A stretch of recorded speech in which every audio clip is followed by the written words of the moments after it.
Welcome everyone for this afternoon of European Conference Day, together with the CNC. I think you noticed that since a few years, linear TV is not the same anymore, and we have now OTT, VOD platforms, and many other services and many other players. So we thought it could be very interesting to have a proper discussion about all this, and Sahar is going to help us with our panel to understand a bit better what are the new issues of this new industry. Thank you. Good afternoon, everyone. So I'm Sahar Bagheri. I'm head of global research and content strategy at Eurodata TV Worldwide. So thanks to all of you for being here, attending this panel around OTT services, catch-up TV, online platforms, and how it brings new perspectives for European drama distribution. So we are going to discuss the recent challenges and initiatives around this issue, which has become strategic, in particular for European countries. And to discuss this topic, we have four panelists. We have Manuel Alduy, who is the director of Canal OTT in France. We have Emmanuel Guilbard, who is a joint CEO and founder of About Premium Content in France. Nicolas Söderlund, who is managing partner of Eco Rights in Sweden. And Johan Wallberg, head of distribution strategy at SVT Play in Sweden. And before starting this debate, let's look together in 10 minutes at the transformation of viewing usages and the challenges brought by the new players in terms of distribution, but also in terms of creation. So first, where are we at in terms of usages? A key result is the evolution of TV viewing time daily in the world. In 2015, this daily viewing time remains at a very strong level, with 3 hours and 14 minutes of TV watched per day globally. And on young adults, this TV consumption in the world has decreased by 14 minutes in a couple of years to reach 2 hours and 4 minutes. And this decrease is explained partly by the rise of usages on other devices. And if we analyze by continent, we see that this daily viewing time is decreasing in North America, in Europe, in the Middle East, in Asia Pacific, whereas it increases in Latin American countries and in Africa. And we have to keep in mind that the Asian continent represents nearly 60% of the world TV audience, and this percentage will continue to grow in the coming years. As regards the time shift viewing in the country where it is measured, we have noticed the positive contribution of this type of consumption, which bring a significant amount of additional audience. So on the global population, this additional viewing is around plus 15 minutes per day in 2015. And for the young adults, it is bringing plus 8 minutes. So now these figures do not include viewing on a screen other than the TV set. And however, this consumption is becoming very, very important. In Canada, 60% of young adults have seen at least one online TV program over the past month. In the US, 52% of adults are watching online videos daily. And in France, 6% of adult internet users are watching online TV programs every day. So one of the main challenges of the TV industry is today to capture these new usages, to be able to track what the viewers like and why they are watching it. So today we have 31 countries which are measuring time-shifted viewing. We have 21 countries which are measuring catch-up TV, and audience measurement really needs to be adapted to these new devices such as PC, mobiles, or tablets. So faced with this competition and the new way of watching TV, there's now a need for producers, for broadcasters to adapt to time-shifted viewing, to multi-screen viewing, and to the new distribution ecosystem, develop new narrative codes, and find new event strategies to capture the attention of viewers. So broadcasters don't hesitate to offer on their online platforms programs before they are broadcast on linear TV. Like the BBC, we have ITV, which offers on its player all the episodes of its comedies before being broadcast on the channels of the group. So, for example, Cockroaches was the first series of which an entire season was available on the ITV player. In France, of course, and we'll discuss about that with Manuel, we have Canal, which is adopting a similar strategy with its original creation. We saw, for example, the 10 episodes of Le Bureau des légendes being broadcast simultaneously, and we have the same for plenty Canal Plus originals to adapt to binge viewing. In Germany, we have My Video platform, which offers free exclusive seasons of American series 1 month before their broadcast on the TV set. And the Dutch digital platform RTL is monetizing this system and giving the opportunity to watch its series 7 days before the TV broadcast if you subscribe to the freemium option. And finally, we have a particular case, which is the Swedish-American co-production 100 Code. So HBO doesn't have a channel in Scandinavia. It has an SVOD service, HBO Nordic. So HBO Nordic offered the series 100 Code exclusively before the TV broadcast on TV in Sweden on Canal 5. So viewing usages are transforming and including more and more delinearized content and catch-up of TV content after their broadcast. And in this area, the UK is by far the most advanced country. We have, of course, the measurement of time-shifted viewing, which goes up until to the 28 days after the broadcast on television in the UK. So Sherlock is one of the most popular programs on catch-up on BBC iPlayer, and we can also mention Indian Summers on Channel 4, which multiplied by 3 the average viewing on the slot with the time-shifted audience.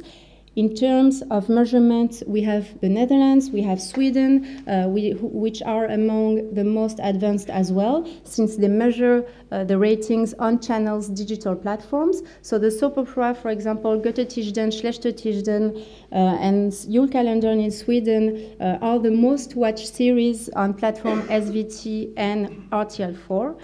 And what is interesting for our discussion today is that all these European platforms do not only distribute their national series, but also they facilitate the circulation of European series in the world. And last example I give you is Walter Presents, for example, which is a free platform of Channel 4 and More 4, which was launched 3 months ago and dedicated to foreign series. For example, Danish series Heartless was the second most watched program during the first 2 weeks of the launch of on the platform. Les Hommes de l'Ombre was the third one, and Walter Presents also offer other European series, such as the French Kabul Kitchen, Virage Nord, and as well series like Engrenage or Des Témoins are also available in the US on Netflix. So with this overview of changing habits, we see that distribution of content is critical, but also creation, with new entrants entering the circle of content producers. On-demand and online platforms of TV channels are multiplying the original projects, whether Canal Play in France, My Video in Germany, Video Unlimited in the Netherlands, SVT Play in Sweden, Infinity in Italy, BBC Taster in the UK, among many, many others. We have also international SVOD platforms like Netflix, Amazon, Hulu, of course, Wacky TV, which are also well identified. We have telco operators, Yahoo and AOL, that have been identified as well for some time. But also new players are coming, such as Sling from the dish operator. We have Les Barras, which launched SVOD service in many countries in Europe and in Africa. We have also content platforms, YouTube, the multi-channel networks such as Vice, Vimeo, which collaborate with broadcasters for exclusive content on the web. We have social networks, Snapchat, even Facebook are becoming broadcasters And finally, platforms like Red Bull or even GoPro announced that they were launching professional platforms for content on subscription. So diversification in the arrival of new platforms has helped to further develop the offer of original content. Instagram is following the path of Snapchat and PlayStation and premiered its first scripted series, Shield 5, earlier this year. And Apple Music is also looking to enter the circle of those who are distributing and creating content and make the content. And in the end, the supply is growing exponentially, both in terms of distribution channels or content. And we can ask ourselves what impact this has for the creation and for the distribution of scripted series, particularly in Europe. So that's, in a nutshell, a short recap of some facts related to the evolution of usages and the arrival of new players. So now let's discuss this with Manuel Alduy, Emmanuel Gilbart, Nicolas Söderlang, and Johan Wahlberg. So, thank you. So I suggest we structure the debate in 3 steps. First, we would like you to introduce yourself, explain what you're doing and why this topic is really interesting to you and your activity in a few minutes. The second part would be around creativity and innovation. How have the arrival of all these new players, the arrival of the increase of time-shifted viewing, etc., and the new usages, how has it impacted the creativity? And in content. And the last part, I guess, would be about the monetization of all this and the business model behind this new ecosystem. Who wants to start? Manuel? Okay, so quickly, I'm in charge within the Canal Plus group and at Vivendi of Canal Play, which is our SVOD platform, a new service that we will launch next fall called Studio Plus, which is also a production company, and some other web activities within the group. Basically, well, your subject is a part of my life, professional life. So that's what's quick. Thank you. Manuel? Yes, I'm Emmanuel Gilbart. I co-founded and co-manage About Premium Content, which is a boutique financing and distributing European content of international quality.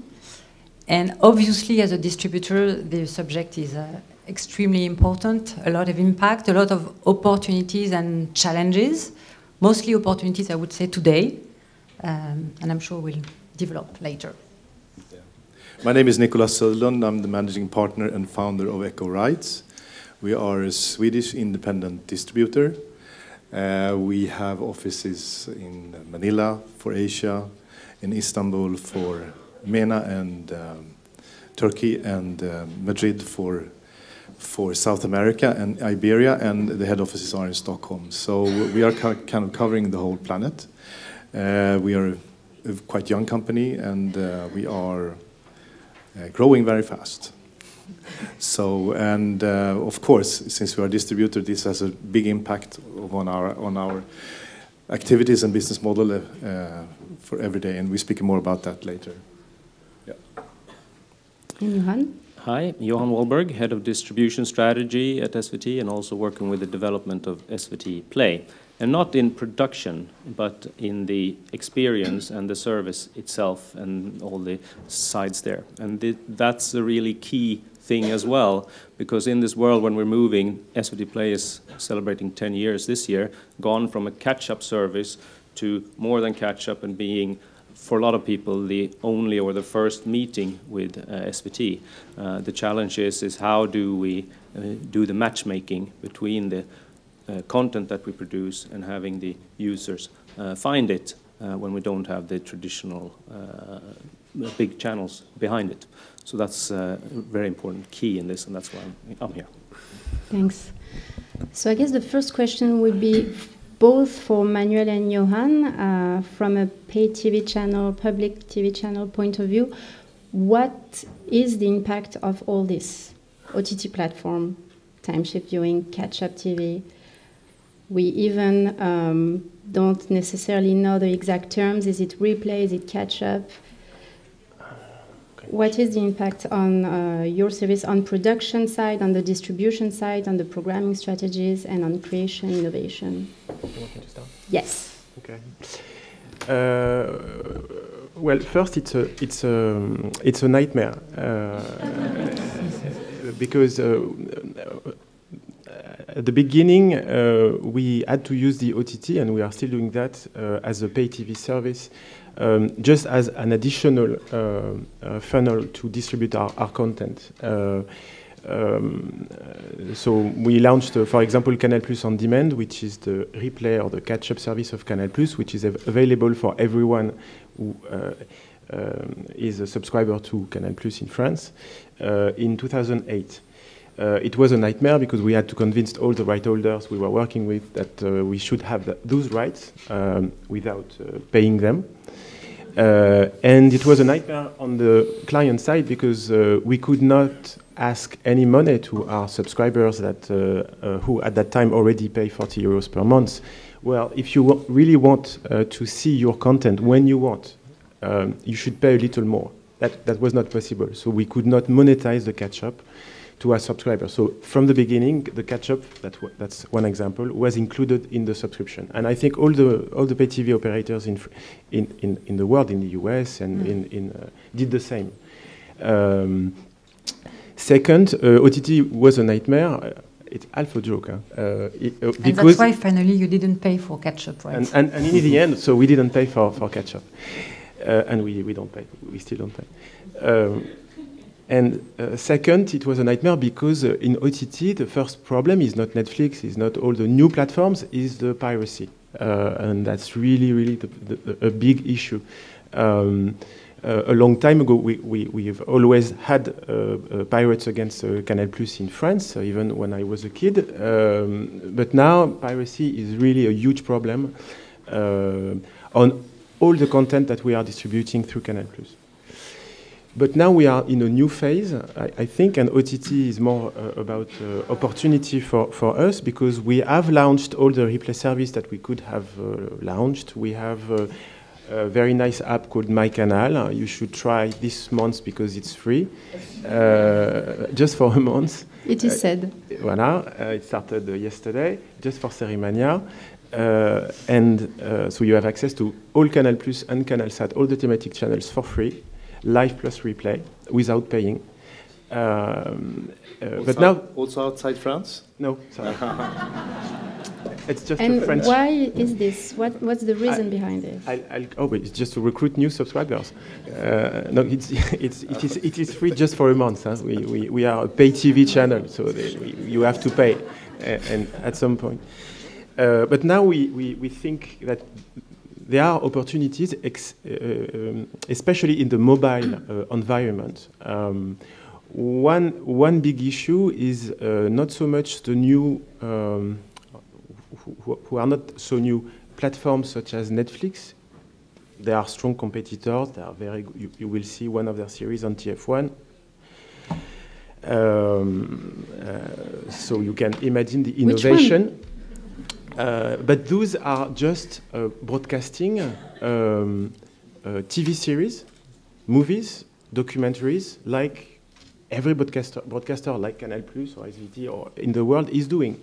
They are just on OTT and not through DTH or cable. But basically, we are playing in the same field, and the difference between TV with replay or and SVOD is really now not so much a big issue. Especially on one last point, and then I will stop talking. Even the SVOD platform, like Canal Play in France or Netflix worldwide, in fact, they are working like a TV more and more. They are programming. You don't, Marseille, for example, I will talk about my competitor. Marseille is ready for some times now. They are not producing it now. Some journalists have seen it, etc. So if they were truly on demand, well, it's ready, I put it on my service. No, they decided a date. It will be at the beginning of May. they organized a screening on TF1. So basically, they are doing what the traditional television channels have been doing for years and years, which is programming, even though they are an on-demand service. So the new opportunity of OTT on the mobile, especially on the mobile, because the young people, which is one of our big stress, what the young people are doing.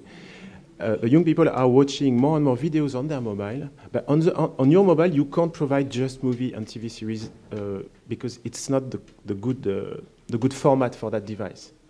What's the good format for that device? Short format.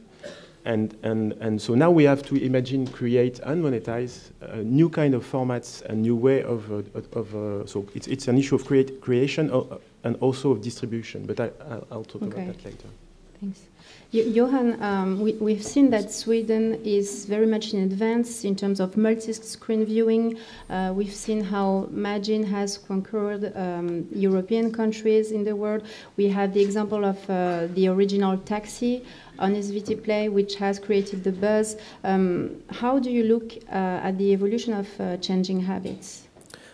Wow is the first one, because it's amazing for a company like SVT, public service, that's supposed to be for everyone and make the content available, to go from having to choose exactly what times we're supposed to push people to sit down and watch a program, to actually make the availability of seeing it when you want it and how you want it.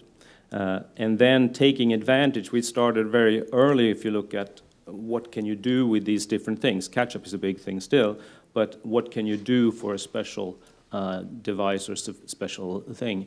And like 2009, we started with Riverside, which was a spin-off from a traditional soap opera. 2010, we started with a reality show with Rebecca and Fiona that won some awards. These shorter formats, more targeted towards the a younger audience that are already on these platforms. We've continued with several ones. You mentioned Taxi, and yesterday we launched Hashtag, which is another short program, 8 episodes, about 15 minutes, about cyberbullying that is then having its premiere and basically its home on SVT Play as a format. Because we're seeing also, we have a humor show called Full Patte. I don't know what that would be in English. Don't translate. I'm not going to translate it. I guess it's a kind of a wild humor kind of thing, but it's the second season of that, and it's very interesting to see how, if you look at the top lists, we have the big shows like Springfloden. I don't know the English name for that heller. What was it? Springtide. Great show, and that's on the large screens is doing great. And then on the mobile, we're seeing this Full Patte being the top one, and Springfloden coming further down. So suddenly you can see this pattern of some, and what it means is that people want to have, it's too risque to look at the big screen, connected big screen, or is it that you just want it that way?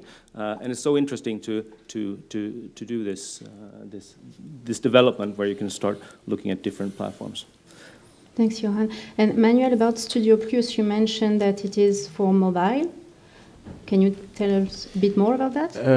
Studio Plus is a project that started a year ago. We decided to produce a short-form serialized program. The usual format is 10 by 10 minutes episode.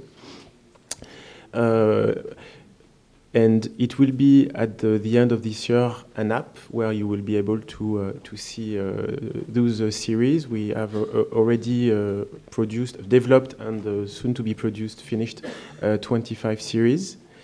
And this app will be available to your best mobile operator, either included in your. I can't tell. Either inside your mobile subscription, or for a very small fee, not 40 euro per month, to have access to the whole catalog. So the idea was to have series with more money in terms of production. What's the average budget for one series? It's around 1 million euro. And that would fit the device, because there are many studies that tell us that the shorter the device, the shorter the program. 80% of the content which is watched on a mobile, on a smartphone, I mean a smartphone, is less than 10 minutes in the world, especially amongst young people. So it's also because it's what is available. Hmm? It's also because it's available, but even we have tested that approach on our Canal Play SVOD service with Frat, which was also a short-form serialized program a year ago. It was launched in May. Which was a great success. It worked very well, especially on mobile, so through the Canal Play app on mobile. But globally, because Canal Play is like Netflix with movies and TV series, what we see is that people are not using Canal Play on their mobile as much as they are watching it on TV screen. It's the same for Netflix. The main screen for watching Netflix or Canal Play is the TV screen. It's the big screen in the living room, or maybe your PC, but not your smartphone. So we had to create and produce content that would fit with some kind of premium quality for a mobile device. Okay. But still, I would also like to add that it's not a race of that's where it's all going for the mobile, because with the larger screens and how the mobiles are working as well, the longer formats are also being used very, very well on those platforms. So it's also a bedtime thing, it's your bathroom thing, or wherever you are. So it's also a screen that is being used for the longer formats as well. So it's really the mix of finding it. And it's really interesting to see also the mobile as being, when you're on the go, when you're doing things, you're watching the shorter ones, or you're watching parts of a show and then you want to continue watching it the next time. You have 10 minutes over or whatever. But then when you're home, it's kind of a different one, because then it's more of a movable platform. And the basic trend we're seeing, though, is that used to be the computer was the big one that you're watching, and the computer is going down, and the mobile and the devices connected to your TV are the ones that are kind of moving up. And it's very interesting because there are two very different screens and very different devices and very different behavior. In the mobile, you're more lean forward and you're willing to do things. And in the TV, you're too lazy because you're the couch potato already, so your interactivity goes down by automatically. So you're watching longer and you're staying in longer formats. And those are behaviors that we have to also take into account. Right. Emmanuel, Nicolas, what's the vision of the distributors on this? It creates a lot of changes. First of all those new players, new platforms are opening the game because they are either new commissioners on the financing side, not only Netflix locally, internationally, but you have a lot of local now players who are investing in content. And also on the acquisition side, more customers to sell your program to. So that's the first obvious change. Also on the content, it changes a lot of things also, because now that we are before we were producing shows to have as many viewers as possible at a given time, the prime time. Now that those platforms are enabling content to be viewed for a long period of time, obviously it has enabled to make more niche programs, more segmented programs. And again, it's opening the game because those programs which had a very limited commercial potential before now have one. So it's a new market opening up, so that's very important. And you were speaking on formats also. I think it brings a change on the format side also. Before you were saying you have to have a 52-minute show or 90 minutes for Germany or 70 minutes for... and now those platforms also have helped us discover that 26 minutes, for example, binge viewing 26 minutes when you are binge viewing. So do you mean that there are new formats or there are no more formats? There are no more rules? But it gives all the formats, and especially shorter formats. So I don't know about the international potential of 10-minute series yet, but the 26 minutes market, for example, which was very difficult on the international distribution, is now existing. We have had a show called The Very Secret Service, or Service de la France, which was a French comedy on Arte. You can imagine that when you look at the boxes, you say, oh, that's not very good for the international market. And we managed to sell that to Netflix in 25 languages. So before that, it was not possible.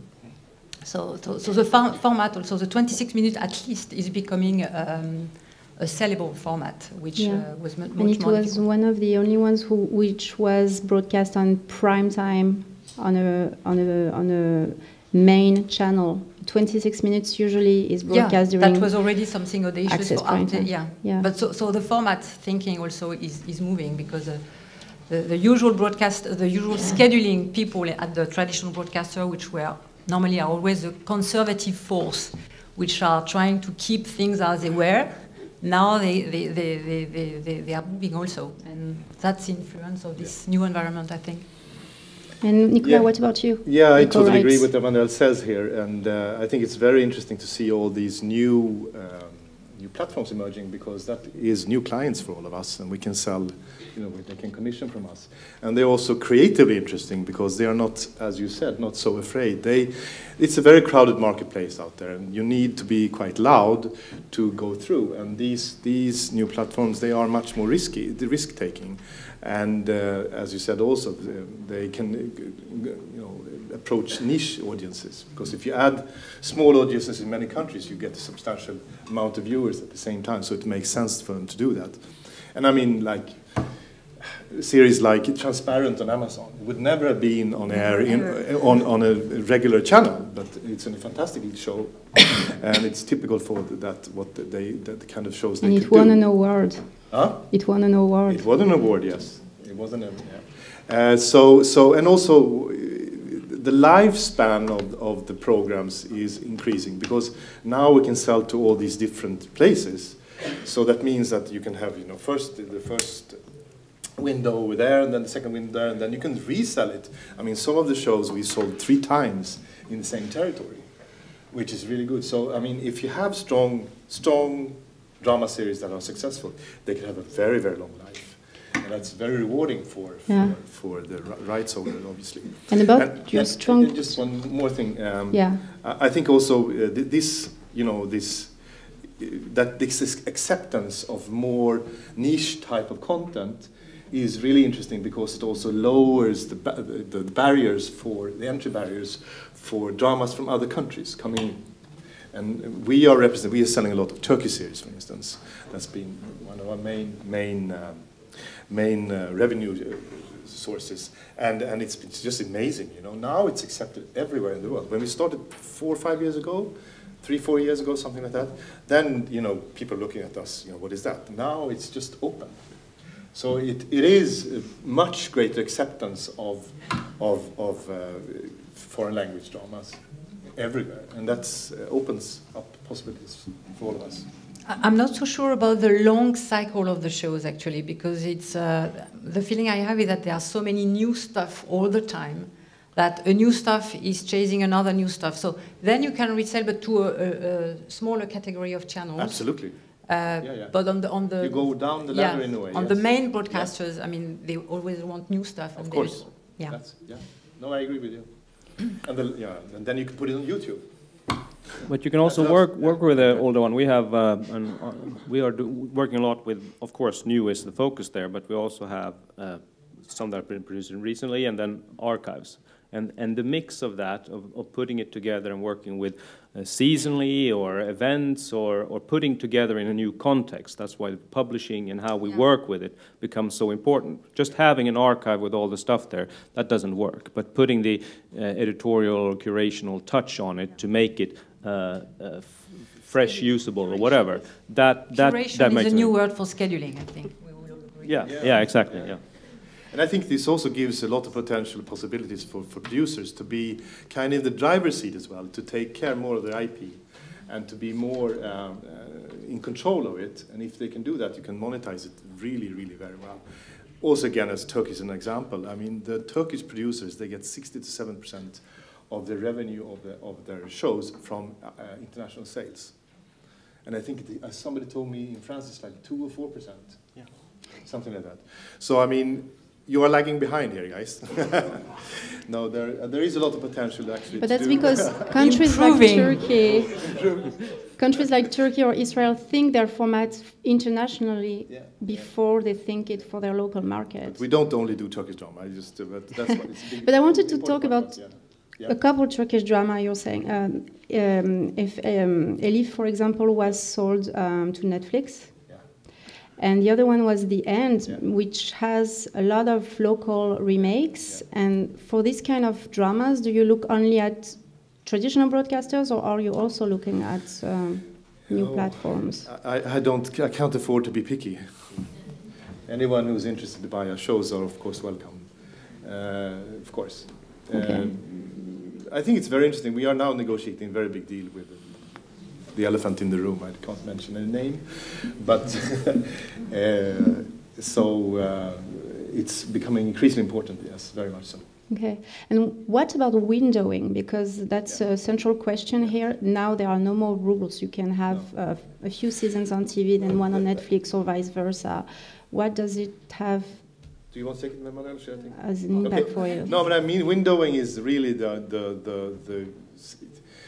core of what we have to do. Because when we get an IP, where shall we place it first? You know, how shall we maximize the revenues for that show? Free TV. Maybe we start. You can even start at YouTube to create an awareness of the show. I don't see, for instance, YouTube and free TV as I think they cross-feed each other, so they're not in a way competitors. And I think that's an old school thinking that they are competitors. I think they actually can be very good for the creating of the brand. So you have all these. You have SVOD, you have FVOD, you have TVOD, you have cable, you have free TV, all of that, and all these. They lap over each other, and they cover each other in time and geographically and in the type of rights. So it's really quite a tricky thing nowadays to maneuver in this environment, because there's so many. I mean, the only ones who will be very rich in this environment are the lawyers, because they will have to do. It's a lot of contracts now. It's much more contracts than it was before, because also the deals are smaller. They're non-exclusive here and exclusive there. It's quite difficult, I must say. Yeah, each show has its own commercial policy, obviously, because depending on the show. But it's true that you have a lot of elements to decide. The holdbacks are becoming a key issue now, because obviously the traditional broadcasters also have a holdback versus SVOD. You want to window your SVOD platform in the loop. So territories also can be a problem, because you have Netflix, obviously they want a lot of territories. You don't want to give them so many territories. Or HBO now is having Eastern Europe, HBO and HBO Go, Nordic countries now, Spain. So you have to mix a lot of elements to decide, and money is obviously something we are paid for, and to maximize the revenues for our right holders. But marketing also is absolutely important. We all agree that there are so many shows that you have to emerge some way, so marketing is absolutely key. And sometimes the OTT platforms are better playing the game of marketing than others, so it counts also. And Manuel was mentioning also the commercial, the TF1 show of a Netflix, the TF1 premiere of a Netflix show is something, I mean, nobody would have thought that. No. We would have thought that Netflix absolutely want it exclusive. This is their first French show, it has to be exclusive, exclusive, exclusive. And they decide to market it, to show it on TF1, the biggest broadcaster in France. That's clever. We're talking about Marseille. That's clever, and it's very, very new, so it's super creative commercially, so those things are very important. And that's kind of the interesting thing with the whole thing, when internet now is taking over society, being such an integral part. We're celebrating 60 years with television, and we're celebrating, if we're looking at Sweden, 10 years with OTT, which is basically the early days are still catch up. Advanced compared to it. Yeah, and then now we're all thrown into this dryer being tumbled around, and business models on the content side, as well as how should distribution be, what devices and how are we watching. This whole thing, how is curation? We have worked out the flow of how we put things on Friday nights to catch this, and et cetera, et cetera. Now I have to rewrite that book for how it works with internet, and we have to rewrite the book on windowing and rewrite the book of whatever and find all of these different things. And it's a change on all levels, which makes it both interesting and a lot of times confusing and hard to navigate in. And to predict. Predict this, yeah. I can add something on the broadcaster side. I think it's a very good time for strong niche program, because when you are doing too mainstream, when you are working too mainstream, there are too many programs launched every day, every week, and even locally, even in France, when Canal Plus launched Canal Plus series 3 years ago, after a semester, so it's one of the multiplexed channel of Canal Plus where you have only TV series. Some are just for that channel and others are just rerun from the premium channel.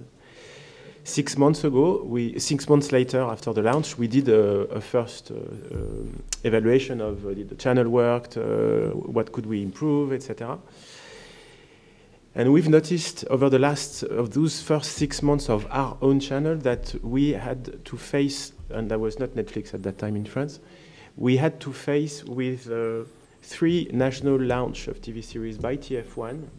By national launch, I mean you have posters in the street, you have advertisement on radio, plus all the trailers on the channel. The same at Arte, 2 at M6, and even 1 at France 3. So every week, our own audience is challenged, and you have a broadcaster saying, "Hey, I have the new show of the year every week or twice a week." You have a life, I have a life. I can't just start a series every day and just continue every week to watch like 3 or 4 or a dozen series in parallel. It's not possible. Humanly, it's not possible. But when you are working on a niche program, if you have a good niche program, well, you are attracting the immediate audience that wants that niche program because it relates to them. And I guess you might be, when you are a producer or distributor, you might find a better way working on that path, at least for that moment, because on the mainstream market, it's a nightmare. It's really a nightmare. So what would be a niche program? A violent program? No. An HBO program?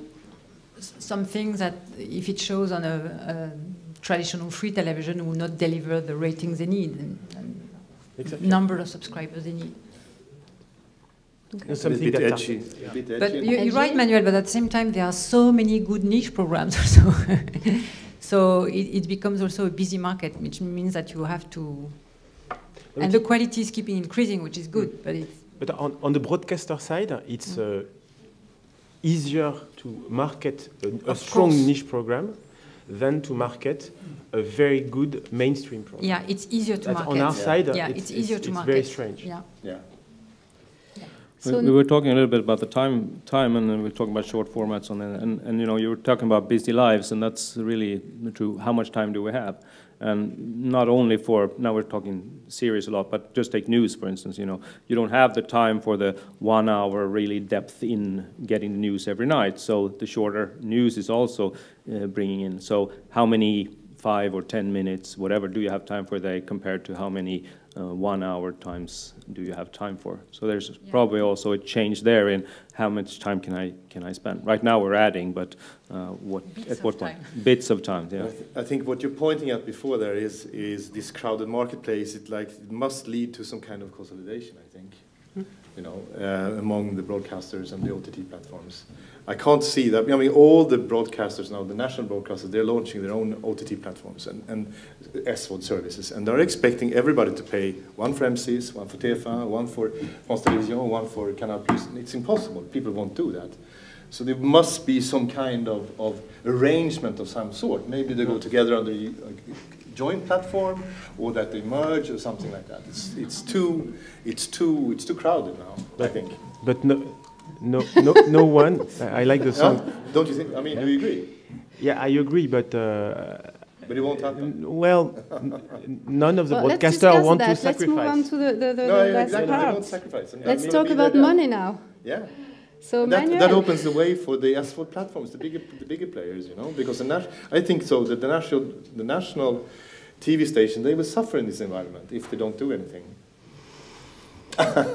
Yes, well, for the moment, at least in France and also in Europe, you find much more money in the TV amongst TV broadcasters than on SVOD. Yes, absolutely. Yeah.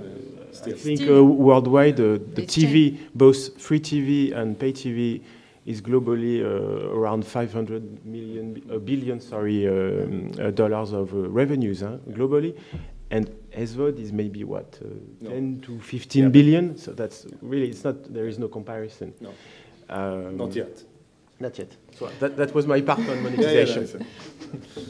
No, I have another question because we saw with the broadcast of Le Baron Noir, for example, that this kind of series maybe got quite disappointing ratings on Live or Live plus Vosdal, which is called Live plus same day as viewing. But for example, it got higher ratings when we took into account the time shift viewing. So this obviously has to be monetized at some point, but right now it isn't. We have catch-up services, time shifted viewing, which aren't in the business model. No, they are in the business model, but since we don't demonetize the linear side of the rights that we have, we have tried that kind of discussion with some right holders of the movie industry because they like to be the first to experiment new business model, especially in France. And we asked, it was 6 years ago, we should pay less for the linear rights and more for the non-linear rights. In the end, it's going to be maybe the same. So finally, we didn't follow that path because we could not find an agreement. But for us, for the example of Baron Noir is interesting. I think it's the first original premium series of Canal+ that has had so much viewing on the non-linear side. I guess around 40% of our audience was done on the non-linear, so on the catch-up service. There is one explanation, which is because we got very good reviews, quality reviews from our subscribers on that show. One reason for that is the crowded market. So people just can't wait every Monday because our subscribers are challenged by other channels every day. In terms of monetization, our subscribers, they pay a subscription fee, which is high, and well, for them, it's included in the service. It's not even an argument. It's like when you still have some expensive hotel, they're saying, we have Wi-Fi. Wow. Well, of course you have Wi-Fi. I mean, I hope for you have Wi-Fi. But I mean, when you are a channel, if you say, hey, I have catch-up, okay, nice. But it's part of the now it's part of our DNA. We can't say you should pay for that. So for the right holders, our discussions with right holders, we have the same discussion. I can't monetize it separately. It's part of the rights. It's the way the rights are now exploited. And I guess that when you will come to the point of deciding on season 2, you will look at the ratings, obviously on the linear and on the catch-up. Sure. The word to mouth was very good on this series, so it's normal that it took time to be. So it will viewed. be considered. No, but for a free-to-air channel that needs advertising, the issue is different. Yes. Because they need to recover the advertising they are losing on the linear exhibition. They have to recover it on the non-linear exhibition. It's not the case for a pay TV channel. Free TV, yes. But for a free TV channel, we have D8 in our group. They are very careful about what they are doing on the non-linear side because they want to get the same revenue from the advertising market on non-linear exhibitions, and so they can't provide for binge viewing, etc. Otherwise, their business model will collapse. Johan, you want to add something? Well, SVT doesn't have advertising as well. We are license funded, but the trick is still. When we are adding now, we cannot try to see a new business model that might evolve. So we have to also think of where do we what kind of support do we need for different devices, and what the technical systems do we put in place, because we're adding cost for a technical overhaul, but we want to add more program, put more things out there, and still make it, because it's all about the content really for the users. So that's where you really have to look at the business model. How can we handle the emerging and really growing technical challenges to reach there, because there's no standard that's easy to do. We have that in broadcast and all these, but at this one it's just a nightmare if you start looking at that. So we really have to work with that as putting it down. And then still the audience are expecting now on the internet a better quality than what we can deliver on broadcast, which is kind of absurd in the sense that suddenly, better experience, it should just work, it just, and a couple of years ago we could say, oh, this is web TV, if it stops a little bit, that's okay. But now it's like, oh, what a lousy service, just, you expect it to be perfect, but we're working on a platform or a protocol that was not done for video, and we're trying to solve that at the same time. And just for me, funny thing was that I have what I call the Donald Duck challenge. In Sweden, at 3 o'clock on Christmas Eve, everyone watches Donald Duck. Still do. 3.5 million sit down and watch Donald Duck.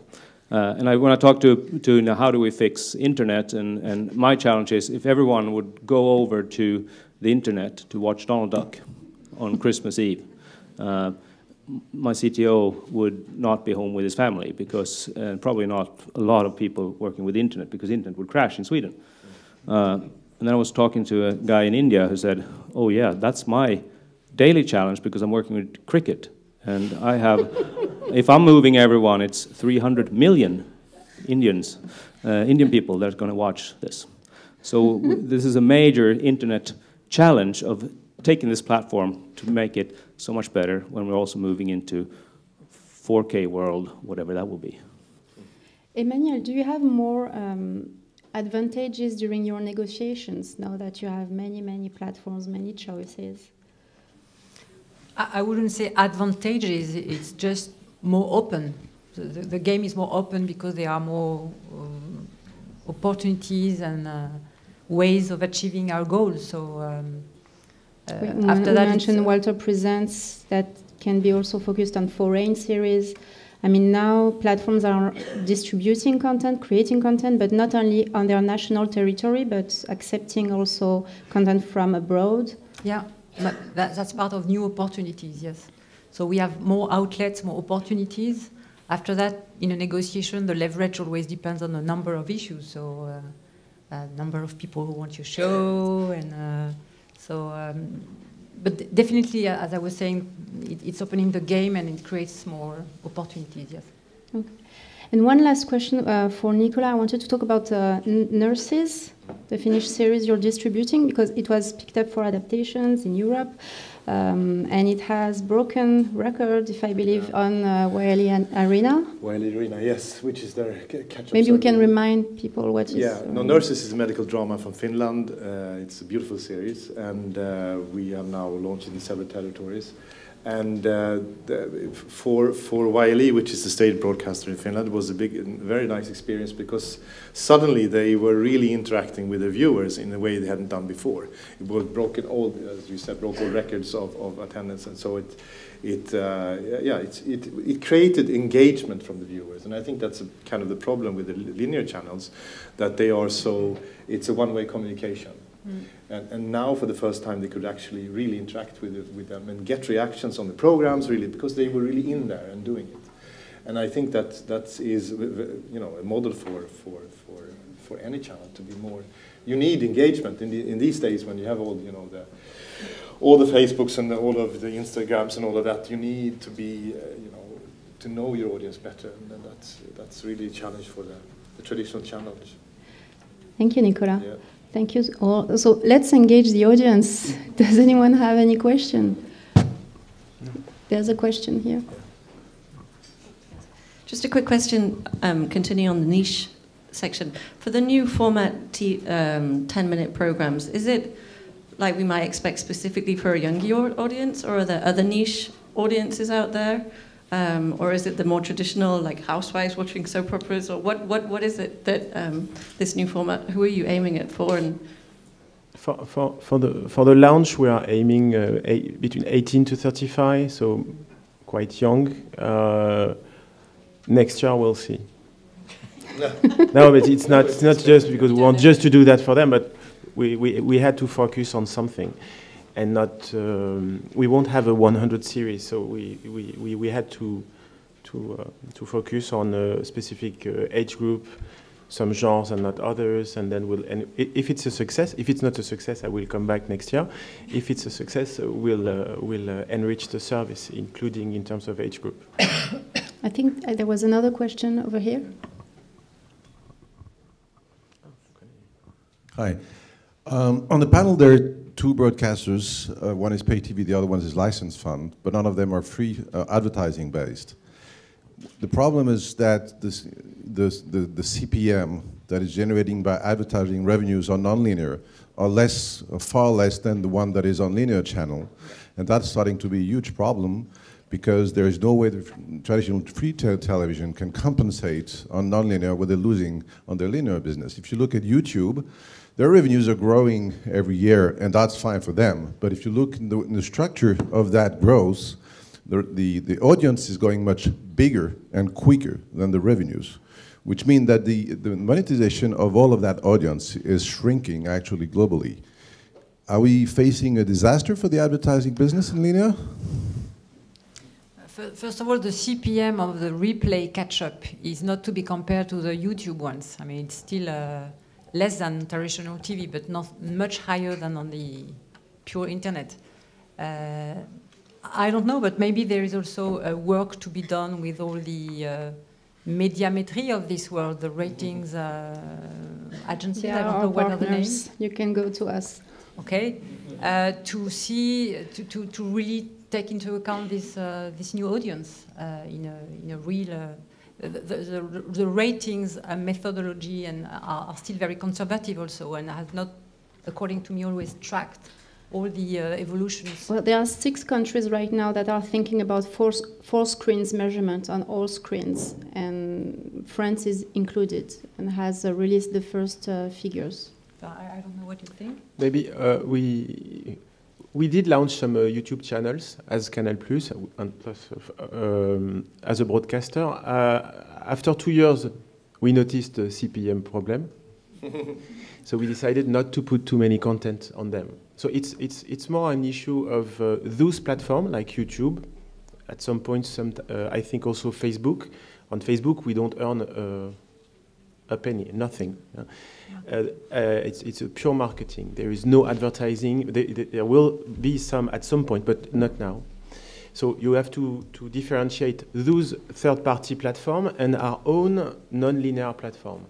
On canalplus.fr, our website, for example, we managed to have the same kind of CPM as on TV because we are cross-selling. To the advertiser, we are selling the audience on all media. We can't do that with YouTube because it's not our own platform. So we are just, as a broadcaster, very careful about what we are doing with YouTube, just to name it, and that's it. And we'll see. I think it's also a problem for them. Do we have time for one last question or not? One last. There's one here, but there's a pressure on you. Is it good? Is it a good question? Okay. One last here, please.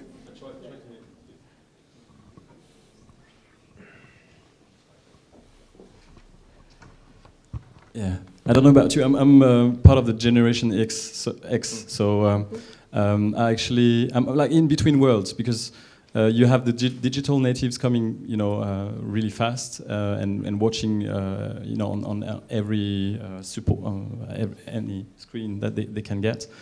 But I also have this, I grew up with TV, and I love watching things on TV. I thought it was fantastic to have this Chromecast thing that you could actually see YouTube's, on your TV, and indulge into being a couch potato. But do you see, like, moving forwards, how do you see the future? I mean, will it be like old-fashioned content on broadcasters, like traditional broadcasts, and new trendy things for digital natives on other, or not? Or do you think that it's because I mean if I'm an announcer, you know, what you get on digital is all these metrics, and obviously they will go there. That's what they're interested in. You know when someone starts the show, when someone just is fed up of it, you know, and how many hours, and I mean all these metrics. So can you retain those announcers on broadcast? Yes. No, but you have Gérard Depardieu on some SVOD platform soon, so that's really for millennials. No, just joking. No, I think everything is converging. I mean, the TV, the traditional TV, they need to have new programs for new audiences, and some are already doing that. Maybe it's not working very well every time, but they are doing that. And on the SVOD market, which is just like TV, some are targeting new audience, others are not. And it's really a converging market. I don't see really a huge difference. Yeah. I agree. Well, on this last word, thank you to all of you for participating in this debate.